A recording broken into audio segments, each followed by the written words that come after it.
16장, 사무엘상 16장 1절에서 13절 합니다.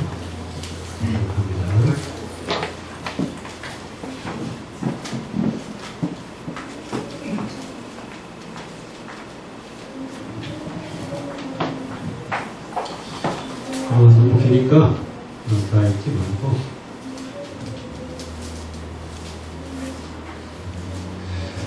13절 한 절 뵙겠습니다. 13절 한 절만.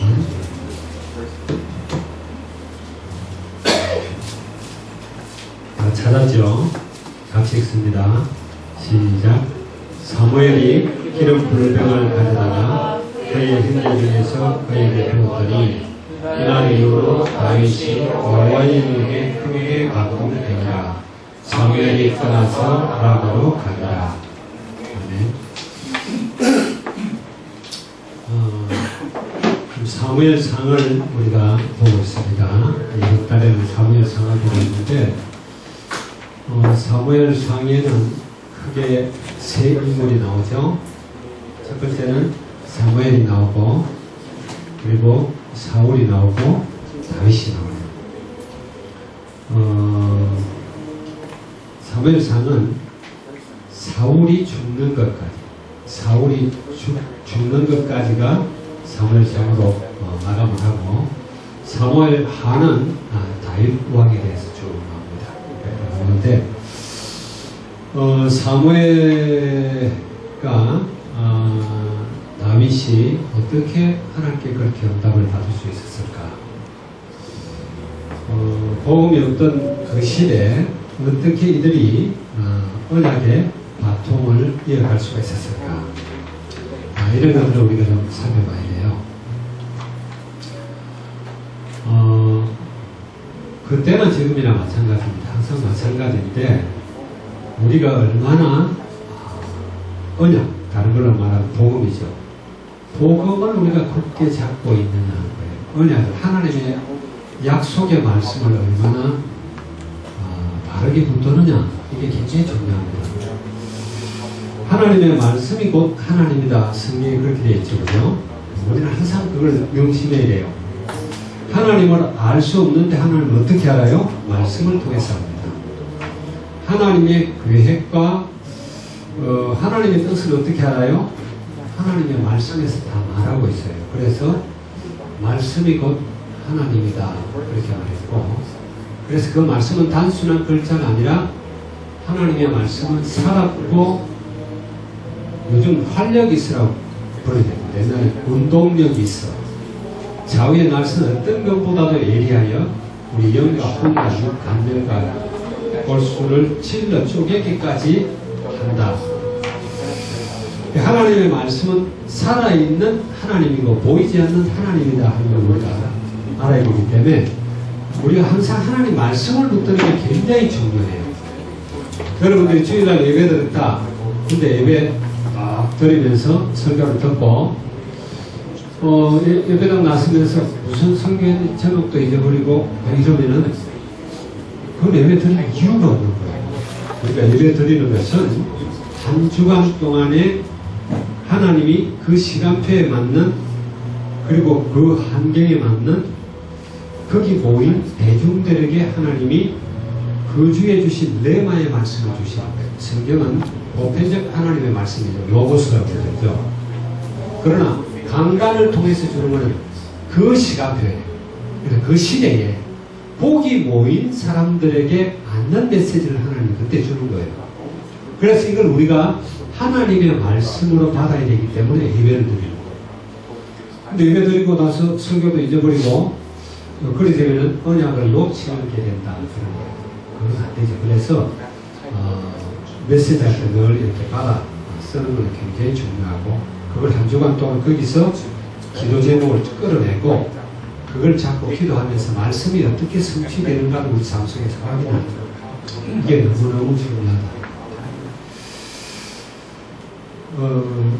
그런데 하나님이 사용하신 그런 귀한 믿음의 사람들, 다른 말로 하면 렘넌트라고 그러죠. 남은 자들. 그 사람들의 특징은 언약을 굳게 잡았다. 요셉은요, 요셉은 태양과 달과 별들이 자기에게 절하는 것을 잡았어요. 당시에 가나안 종교나 메소포타미아 종교나 에집트, 애굽 종교나 이거 다 같은 문화권인데 그런 모든 종교에서 사람들이 가장 큰 신으로 생각을 하고 늘 섬기는 대상이 태양이에요. 태양이 모든 생명의 근원이라고 생각을 합니다. 로마 가톨릭 교회 가면 태양이 되게 많죠. 그게 고대 바벨론 종교의 부활이 새롭게 옷을 입고 태어난 것이 로마 가톨릭이다 라는 걸 보여주는 거예요.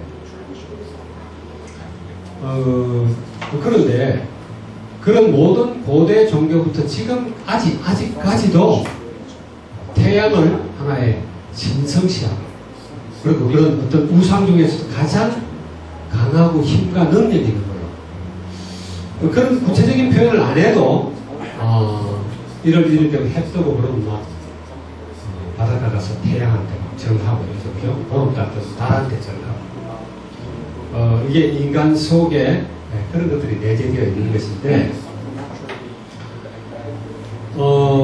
요셉은 태양과 달이 자기에게 절하는 걸 잡은 거예요. 말하자면 요셉이 잡은 언약은 태양까지도 다 무릎 꿇게 하는 하나님 주신 언약이에요. 그래서 요셉이 굳게 잡았잖아요. 굳게 잡았기 때문에 요셉이 노예로 팔려가도 감옥에 가도 그게 전혀 문제되지 않았어요. 다른 사람들은 막 힘들어하겠죠. 원망하겠지. 살아가겠지. 근데 요셉은 그렇지 않았죠. 그죠? 그렇지 않았던 증거가 창세기 45장 5절에서 8절 말씀.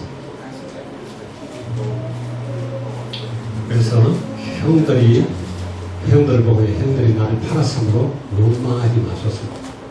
한탄하지 마소서. 형들이 나를 판 것이 아니라 하나님께서 우리를 구원하시려고 나를 먼저 내려보냈다.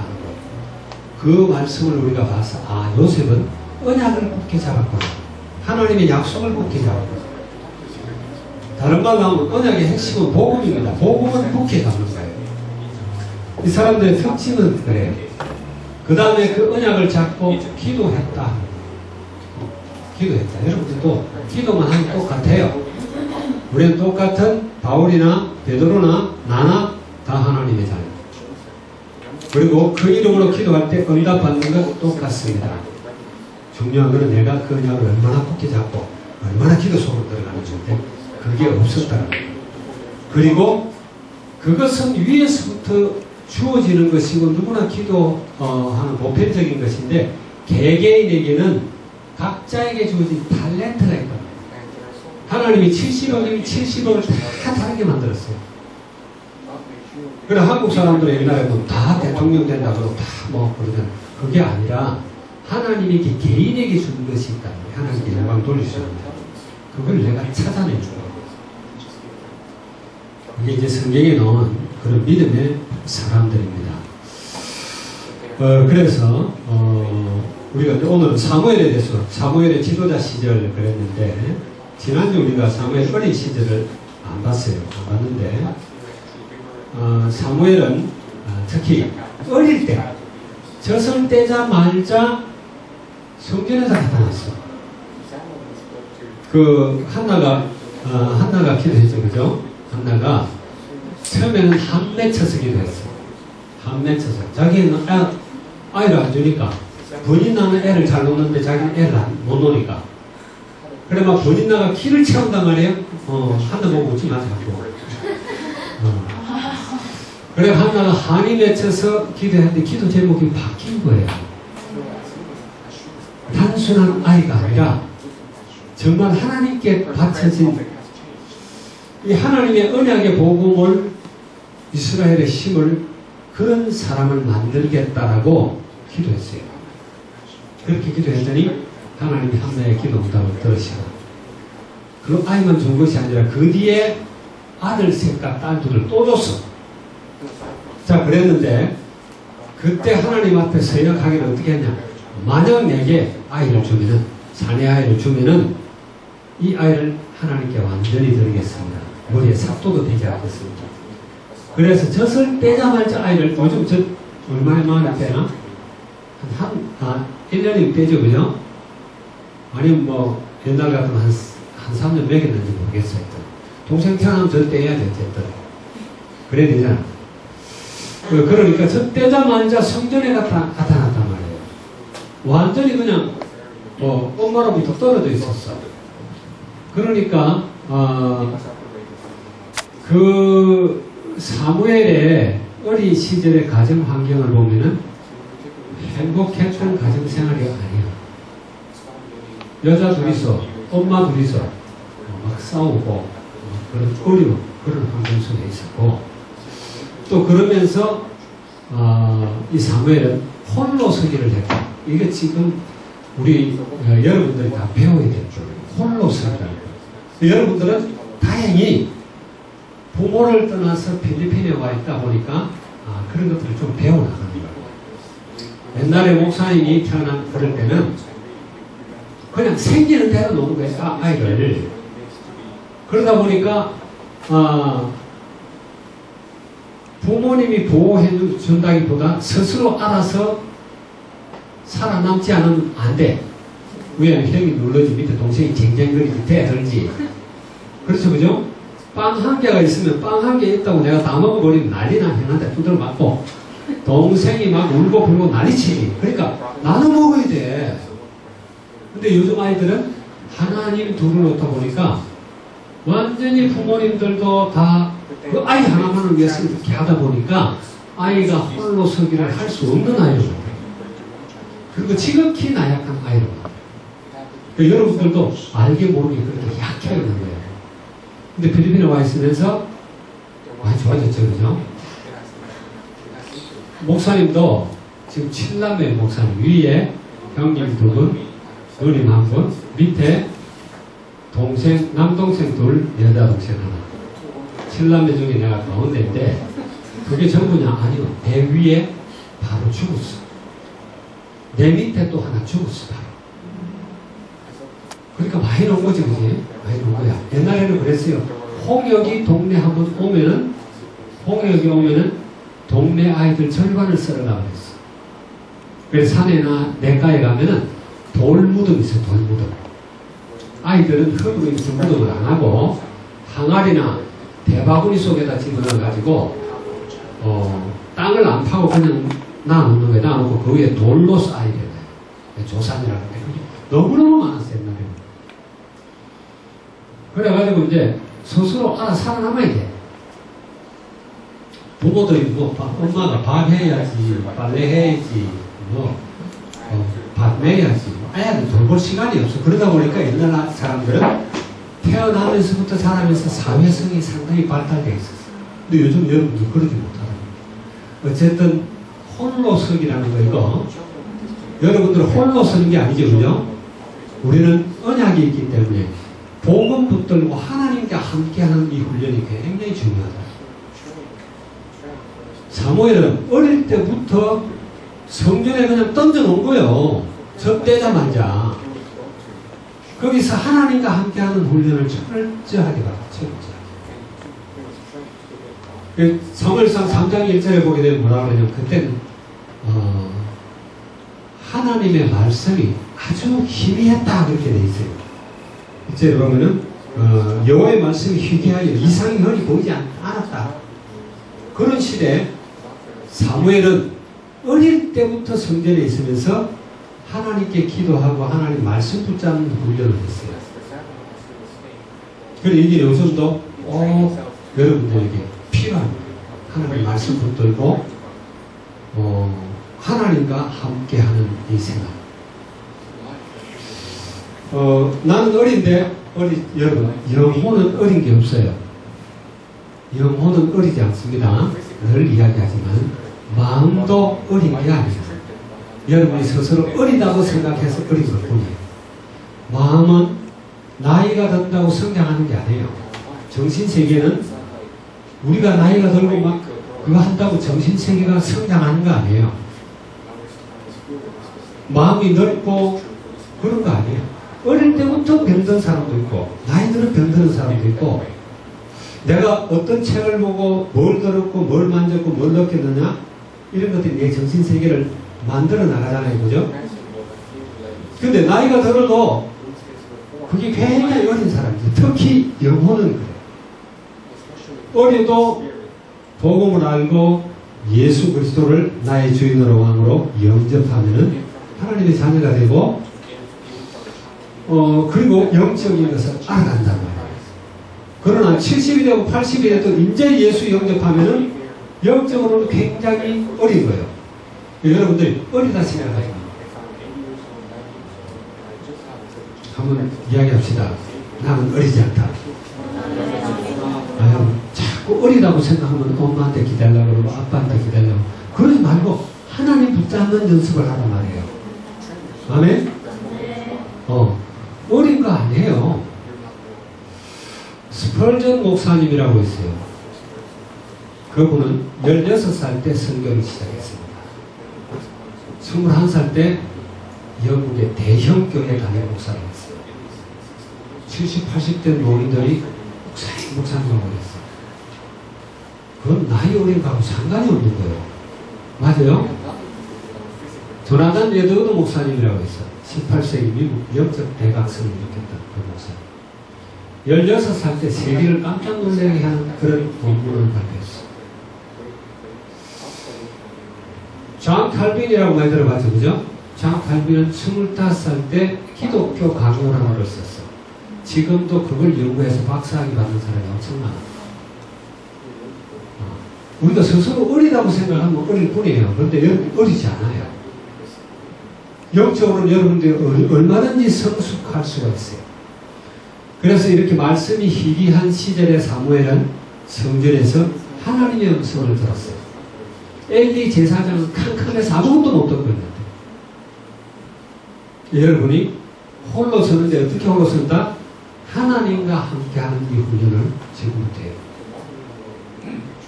그러면서 하나님 주신 말씀 붙들고 기도하면서 응답받아 나가면은 여러분들이 기도하는 것마다 응답받아 나가면 여러분 주변에는 사람이 모일 수밖에 없어요. 그래서 예수님이 베드로를 보고 또 안드레를 보고 뭐라고 그랬어요? 나를 따라오너라 내가 너희를 사람 낚는 어부가 되게 할 것이다. 여러분이 복음이 있고 여러분이 기도 응답 받기 시작하면 여러분에게 사람이 따라붙어요. 제자가 세워집니다. 그런 축복을 여러분들이 누리기 바라고, 사무엘처럼 어릴 때 가정에 문제가 있고 그 다음에 말씀도 희귀하고 막 이런 시절에 어릴 때부터 부모하고 이별하고 이런 여러 가지의 좋지 않은 환경들을 우리가 언약을 잡고 있으면 이 환경이 복음에 내가 성장하고 하는 하나님 말씀을 성취시키고 하는데 발판이 된다. 요셉은 늘 여러분들이 들어서 알지만은 요셉은 17살 때 노예로 팔렸어. 그것도 그냥 팔린 게 아니라 형들이 죽이려고 그러다가 대상한테 팔아버린 거예요. 자, 17살 때 제대로 공부도 못한 사람이 에집트로 팔렸으니까 어느도 완전히 다른 나라로 팔려버린 거예요. 자, 그럼 요셉이 최고의 환경 속에서 최고의 엘리트 코스로 가정교사 받고 이래가 공부를 했다 칩시다. 그럼 13년 만에 전 에집트 제국을 다스릴 수 있는 총리가 될 수 있느냐? 절대 안 돼요. 절대 안 돼요. 그 될 수가 없어요. 하나님의 방법이에요. 그를 노예로 팔리게 하고 하나님이 말씀을 성취시키는 방법을 그렇지 못한다. 그래서 요셉에게는 우리가 볼 때 최악의 환경임에도 다른 사람 같으면 그 핑계 삼아 계속 빗나가고 타락하고 할 그런 환경임에도 불구하고 요셉은 하나님의 언약을 잡았어. 해와 달이 무릎 꿇는 언약을 잡았어. 그래서 하나님의 그를 총리가 되게 하셨다. 우리도 우리에게 우리가 나는 왜 이럴까 하는 그것을 우리가 성장하는 발판으로 만든 그런 역사가 있어야 될 줄 믿습니다. 아멘. 자, 여기 보니까 사무엘은 미스바 운동을 일으켰습니다. 미스바 운동을 일으켰습니다. 이건 운동이에요. 국가적으로 복음 운동을 일으킨 거예요. 렘넌트 운동을 일으킨 거예요. RUTC 운동을 일으킨 거예요. 개교 운동. 그래서 복음하고 복음 운동은 틀려요. 왜 예수님이 너희는 가서 모든 족속으로 제자를 삼아라 그랬을까요? 제자를 삼으라는 말은 복음 운동하는 시스템화하고 모든 시스템들이 같은 운동을 일으키게 하자라는 게 그게 복음 운동이에요. 아무리 교회가 커도 제자들을 양성하지 않고 시스템을 만들어 나가지 않으면 운동이 되지 않아요. 전 세계적으로 그래 시스템화 시켜가지고 운동을 하고. 옛날에 내가 그 기도합주회라는 데를 가봤어. 기도합주회 들어봤어요 혹시? 선교한국이라는 데 사는 기도합주회예요. 네, 거기는 전 세계적으로 이 기도를 하는 거예요. 같은 기도 제목을 가지고 전 세계 시스템을 만들어 가지고 정해진 시간 8시면 8시에 같은 기도 제목을 가지고 계속 기도하는 거예요. 그럼 어떻게 돼요? 각 나라마다 시간이 틀리잖아.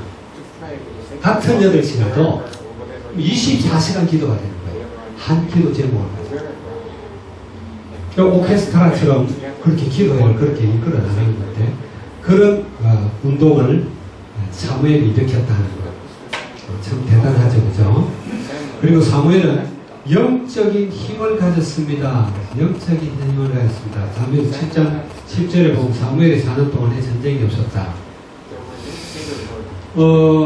사람들은요, 물론 복음 가진 것을 복음 가지면은 부자가 된다, 잘 된다.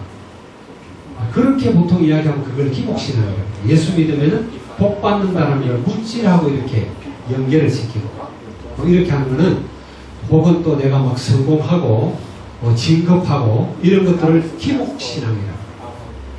그건 틀린 거예요. 틀린 거지만은 복음을 갖고 있을 때 복음을 가지고 복음을 누리고 있으면 사람을 정복하고 환경을 정복하는 그런 역사가 일어나요.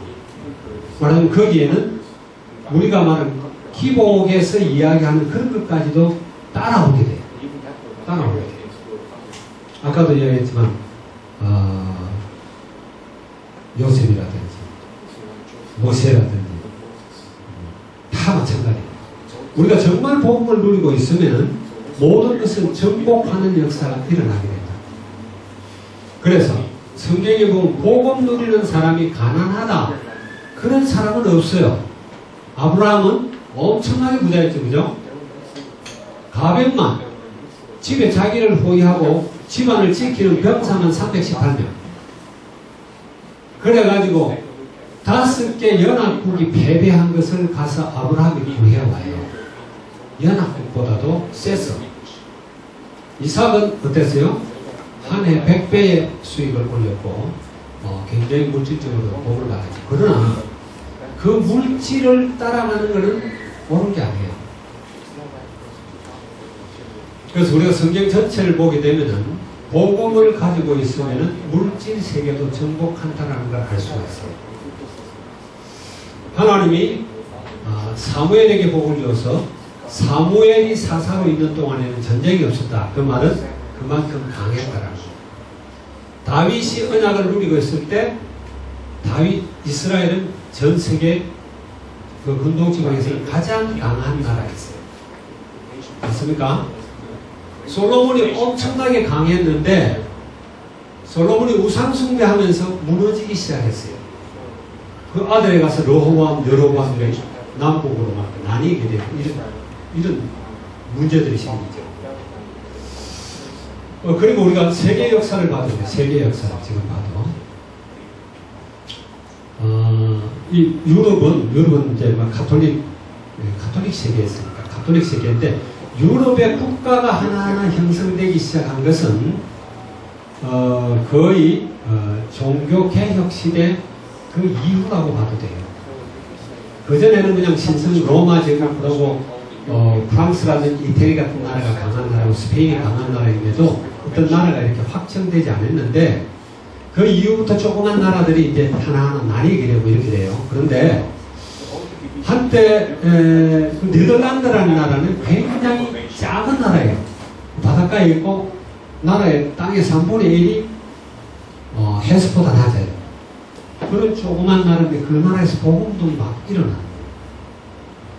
그러면서 네덜란드가 세계를 정복하는 그런 해양 국가가 바뀌어요. 뉴욕에 제일 먼저 들어가고 일본을 하여튼 많은 나라들을 네덜란드가 이렇게 제일 처음에 주식회사가 생긴 데가 어딘지 알아요? 네덜란드예요. 제일 처음에 전 세계에서 은행이 생긴 게 어딘지 알아요? 네덜란드예요. 그럼 네덜란드가 복음의 꽃을 피울 때는 세계적인 나라가 됐어요. 그러다가 이것이 어디로 넘어갑니까? 영국으로. 영국은 복음을 누리고 청교도들이 일어나고 막 핍박도 많았지만 이런 시대 때 영국은 해가 지지 않아요. 영국의 본토에 100배도 넘는 식민지를 갖고 있어요. 자, 그러다가 거의 미국으로 바톤이 넘어가죠. 그죠? 미국의 복음운동이 일어나고 선교사를 파송하고 하면서 미국은 거의 지금 20년에 걸쳐서 세계 초강대국들이에요. 감사하게도 그 언약의 바톤이 한국으로도 넘어왔어요. 이제는 어떤 국가로 간다기보다 복음 가진 자들한테 넘어가요.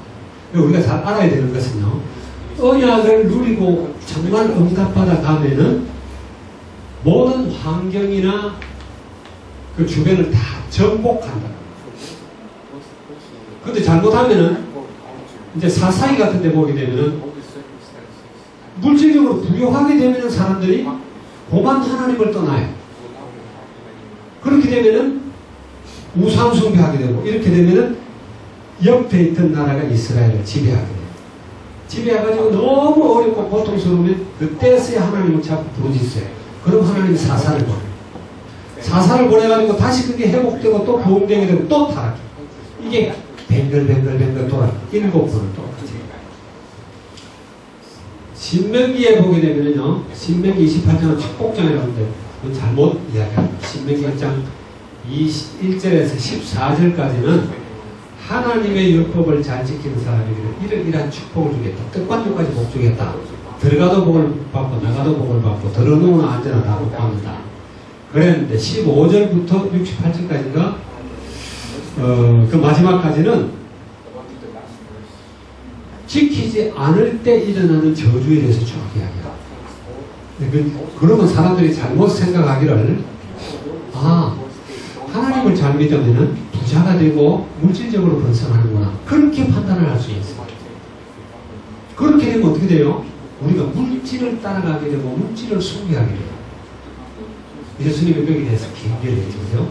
하나님과 재물을 개화여 섬길 수 없느니라. 지금 예수 믿는 사람들도 대부분 물질 앞에 다 굴복합니다. 그리고 모든 하는 일을 결정하는 게 자기가 아니라 물질이 결정해요. 물질의 노예예요. 돈을 많이 벌면 상류층이고, 지금 완전 돈 가지고 전부 판단을 다 해요. 성공했다 그러면 옛날에는 여러 가지 요소가 있을 때 지금은 돈 많이 벌면 성공했다. 돈의 노예가 되어 있어요. 모든 결정을 돈이 하기 때문에. 여러분, 그러면 안 되죠, 그죠? 돈이 내 앞에 무릎 꿇어야 돼. 돈이 나를 따라와야 돼. 그거는 우리가 언약 누릴 때 가능하다.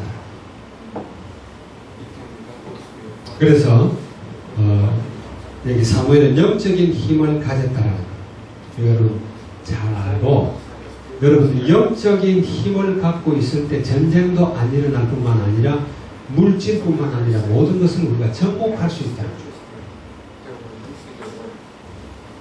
그리고 돈 따라가면 큰일 나요, 여러분들. 지금 너무 물질이 그냥 우상이 돼가지고 마모니즘이라고 그러죠. 돈 앞에는 다 맥을 못 쳐. 늘 한국에도 뉴스에 사회면에 늘 문제가 생기고 뭐 사건이 일어났다는 건 돈이 개입니다. 그래서 여러분들 돈 절대로 손 따라가지 마세요. 돈은 우리가 부리는 거예요. 돈은 부려야 돼요. 그 돈에다가 막 인격까지 부여를 해놨어. 재물심. 돈을 그냥 단순히 돈을 숨기는 것 같지만 돈 배후의 역사는 어둠의 영이 있단 말이에요. 아멘? 고린도서 1장 16절 지난주 우리 봤죠, 그죠? 거기 뭐라고 되어 있어요? 눈에 보이는 것과 보이지 않는 것들, 통치자, 또 권력, 능력 다 천사 이름이에요. 그럼 권세자들과 능력과 이게 다 천사 이름이에요. 말하자면 돈과 권력과 그 배후에서 인간을 사로잡고 있는 영들이 있다. 그것이 주님 앞에 무릎 꿇는다. 뿐만 아니라 그것을 주님이 창조했다라는. 그게 지난주 우리 고로사스에서 나왔는데 여러분들 꼭 이런 힘을 갖긴 바랍니다. 그리고 3번에 뭐예요? 사무엘은 하나님이 원하시는 가장 큰 사역을 했습니다. 그 큰 사역이 뭐예요? 제자 키우는 거예요. 제자. 렘넌트 키우는 거예요. 그 언약의 대를 이어나가는 남은 자. 이 시대가 이렇게 물질적으로 타락하고 있는데도 이 언약을 잡고 계속 남아서 말씀 운동을 일으키는 그런 사람들을 키우는 이 일을 사무엘이 했다. 그게 오늘 우리가 읽은 사무엘상 6장 13절이죠. 그죠? 제자를 세워가지고 찾아가지고 기름을 부었더니 그날 이후로 다윗이 하나님의 신에 충만했더라. 그래서 여기 하나님이 준비하신 일꾼 다윗에게 기름을 부었습니다. 여러분들도 여러분들이 제자 한 명씩 만들어요. 제사 많이는 못해도 제자 한 명 만들어요. 그게 세계복음화 하는 거예요. 늘 이야기하지만 우리가 세계복음화 하는데 생명 살리는, 사람을 세우고 사람 살리는 이 일에 쓰임받지 못한다면은 내가 아무리 세상적으로 성공했다 그래도 그건 낯설어질 것들이에요. 안 그래요? 그러면 이 자연 보호하는 사람들 사상이 맞아요. 되도록이면은 기름도 안 쓰고, 되도록이면 자연을 훼손하지 않고 적게 소비하고, 이게 하나님을 사랑하는 게 되는 거예요. 그렇잖아. 우리 복음 가진 사람 모르는데, 안 그러면은 그냥 세상 사람들처럼 큰 집 짓고 뭐 큰 차 타고 소비 많이 하고 막 기름진 음식 먹고 다니면은 뭐요? 오염 물질만 잔뜩 남기고 가는 거야. 우리는 복음 가졌기 때문에 어쨌든 최소한 제자 하나 키우는 거. 그런 여러분들 되기 바랍니다.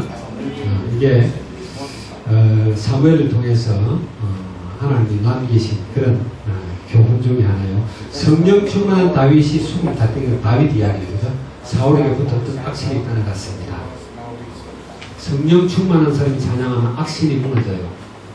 그러나 악령 충만한 사람이 노래하면 귀신이 역사를 하죠. 그죠? 그럼 누구야? 누구지? 동성애 레이디 가가. 레이디 가가 뭐 일루미나이티니 프리메이션이 하면서 뭔가 그런 거 하고 지금 막 동성애 부추기고 이런 것들이요. 레이디 가가가 하여튼 거쳐가면 다 동성애가 합법화돼요. 지금 막 동성애법 가지고 한국에는 난리예요. 여러분 들어봤죠, 그죠? 서울시에서 성차별 금지법 이래가 그걸 통과시키려고 했는데 그 반대하는 사람들이 뭐라고 하냐면 성을 차별하지 하라는 이야기가 아니라 성차별을 금지할 수 있는 그런 자유도 줘야 된다. 성차별하는 사람들에게 동성을 사랑할 수 있는 그런 자유를 허락하는 것도 해야 되겠지만은 그것보다는 그런 걸 반대하는 그런 자유도 허락해야 된다. 애매하죠, 그죠? 애매한데 여러분들이 동성애도 잘 알아야 돼요. 동성애 원래 하나님이 창조한 창조 원리에서 어긋나는 거잖아요. 이걸 영적 질병이야. 일종의 영적 질병이에요. 이게 물론 태생적으로 오는 사람들이 많이 있어. 태생적으로 오는 사람들 어떻게 그 사람들 복음이 필요한 거예요. 복음 필요해야 되기 때문에 그들에게 복음 전하고 그들을 사랑해야 된다는 맞아. 그들을 막 차별하고 그래야 되는 건 아니지만 동성끼리 사랑하는 그게 무슨 하나님이 만들어준 법처럼 거기에 우리가 동조한다는 것은 잘못된 걸 영적 질병으로 알고 치유할 수 있도록 우리가 기도하고 도와주는 그게 바로 기도인 거죠. 그래서 이 복음 없는 사람들이 막 노래하고 이러면은 누구야 한국 가수 참도 이름이 생각 안 나지? 그 일루미나이티 눈 이렇게 하고 빌보드 2등까지 올라가고 이름 뭐야? 아니요 하고 싸이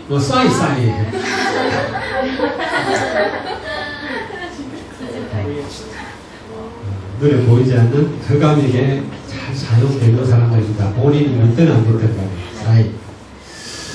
자, 세 번째, 사무엘은 다윗에게 언약궤의 비밀을 전달했고 다윗은 언약궤를 모실 성전을 준비했습니다.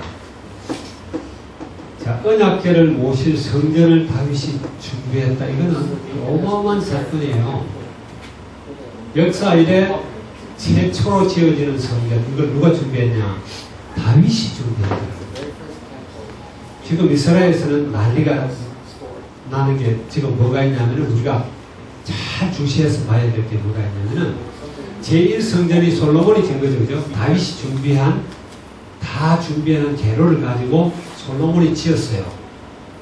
근데 솔로몬이 그걸 짓고 나서 그렇게 오래 가지 않아서 BC 586년에 돌 위에 돌 하나 남지 않고 다 무너졌어요. 이걸 너무나 안타깝게 생각하고 있던 유대인들이 바벨론으로 잡혀간 지 70년 만에 536년에 돌아와요. 돌아와가지고 스룹바벨을 중심으로 해서 제2성전을 지어요. 두 번째 성전. 그게 두 번째 성전이 제2성전. 스룹바벨이 지었는데 옛날에 솔로몬이 지었던 성전에 비하면 너무 초라한 거야. 그랬는데 그 뒤에 헤롯 대왕이라는 사람이 상당히 이 정치를 잘하는 사람이에요. 그 탁월한 건축가예요. 근데 간사하죠, 그죠? 이 사람이 그 헤롯 성전을 확장해서 지었던 것이 예수님 당시에 있던 헤롯 성전. 큰 성전이죠. 성전 이방인의 뜰만 해도 축구장 9개만 해요. 성전 전체가 축구장 25개 넓이야. 엄청 크죠, 그죠? 그걸 지었는데 지금 그 자리에는 황금사원이라고 해야 모스크가 들어앉아있어. 들어앉아있는데 지금 이스라엘 사람들은 제3의 성전을 지을 재료를 다 준비하고 있어요. 그 안에 건초대라든지 진설병이라든지 전부 다 만들어놨어요. 여러분 유튜브를 들어가서 제3의 성전 탁 치면은 떠요. 한번 봐. 그럼 제3의 성전이 들어서려고 하면은 역사에 마감이 되지 않을까 보통 성경학자들이 그렇게 생각하고 있습니다. 자, 그래서 우리는 오늘 이 교회를 통해서 우리가 알아야 될 것은 언약을 굳게 잡고 여러분들이 하나님의 말씀을 굳게 잡으시기 바랍니다. 세상에 여러 가지 풍조라든지 이 세상 풍속이라는 거, 문화라는 거 이거는 계속 바뀌어요. 계속 바뀌고 지금은 특별히 세상 모든 문화가 그리스도의 유일성, 완전성을 무너뜨리려고 해요. 모든 프리메이션이나 뉴에이지의 주 목적은 다른 거 없어요. 예수 그리스도만이 구원받는 길이 아니다라는 데다 초점을 두는 거예요.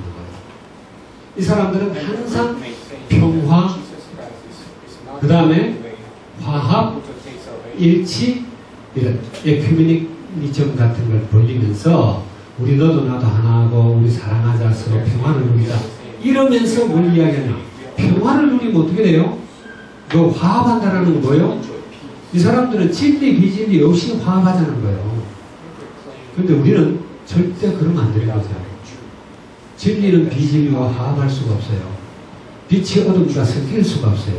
맞습니까?